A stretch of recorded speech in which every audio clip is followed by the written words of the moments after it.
Autre rassemblement aujourd'hui, celui des Gilets Noirs, place de la Sorbonne. À cette occasion, une conférence de presse a été organisée par le collectif La Chapelle Debout et les Gilets Noirs. Objectif d'énoncer leur violente évacuation il y a 2 semaines. Le 12 juillet, ils avaient investi le Panthéon pour faire entendre leurs revendications avant que la police ne les déloge.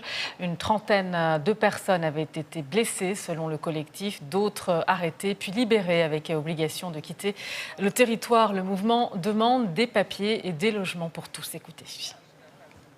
Ce qu'ont gagné les Gilets Noirs aujourd'hui, c'est simplement de mettre à jour la machine répressive quotidienne que vivent les immigrés sans papier, les rafles, les contrôles d'identité sous couvert que tu serais peut-être, alors en justice on appelle ça le soupçon d'extranéité, c'est-à-dire quel critère peut dire que la police a droit de faire un contrôle d'identité parce qu'on soupçonne que tu es un étranger illégal. Nous sommes plus déterminés aujourd'hui qu'on ira plus loin, sans ou avec, jusqu'à ce qu'on trouve tous des papiers et des logements, des endroits, jusqu'à ce qu'on trouve une dignité de vivre. Nous sommes fatigués de travailler au noir. Quand on vous dit travailler au noir, il ne s'agit pas de la suite de Germinal ou ce n'est pas un nouveau livre d'Émile Zola qui parle des mines de charbon. Ce sont des gens qui travaillent mais qui ne sont pas reconnus par le système.